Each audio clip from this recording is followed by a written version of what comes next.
ഓം ഗുരുഭ്യോ നമ. ഓം നമോ ഭഗവതേ വാസുദേവായ.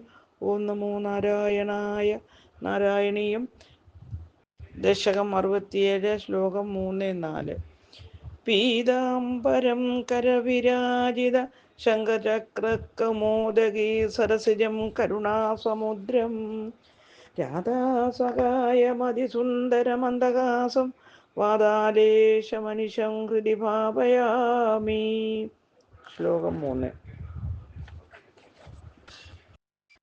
രാധാഭിതാന്താവതജാതഗൗവാം അതിപ്രിയാങ്കോപതും മുരാരേ ഭവാനുപാദായ ഗതോ വിദൂരം തയാ സഹം സ്വൈരവിഹാരകാരി. അന്വയം.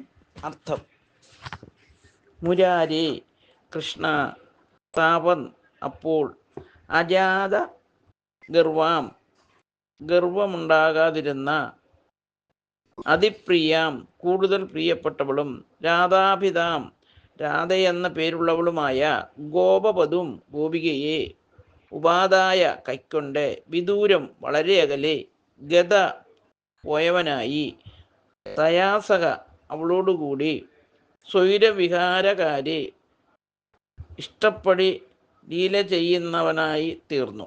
ഹരിവും.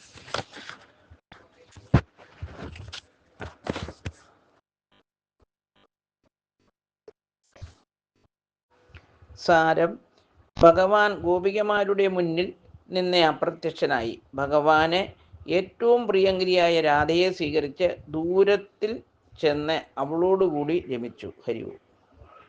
ഓം ഗുരുഭ്യോ നമ. ഓം നമോ ഭഗവതേ വാസുദേവായ. ഓം നമോ നാരായണായ. ശ്ലോകം 4. തിരോഹിതോ അധ ത്വയി ജാതതാപാഹ സമം സമേത കമലായദാക്ഷ്യ വനേ വനേ ത്വാം പരിമാർഗയന്യോ വിഷാദമാപുൻ ഭഗവന്നപാരം. അന്വയം. അർത്ഥം: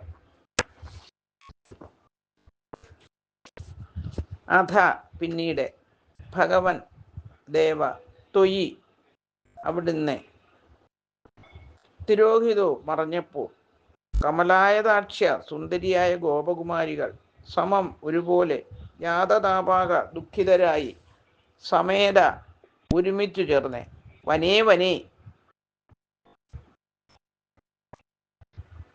വനന്തോറും, ത്വം, അങ്ങയെ, പരിമാർഗയന്ത്യ, അന്വേഷിക്കുന്നവരായി നടന്നു, അപാരം, വിഷാദം, സീമാതീതമായ ദുഃഖം, ആബുഹു, പ്രാപിച്ചു. ഹരിവും.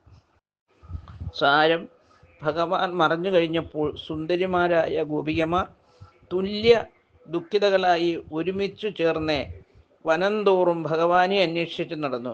എങ്ങും കാണാതെ വളരെ വിഷാദിച്ചു. ഹരിവും.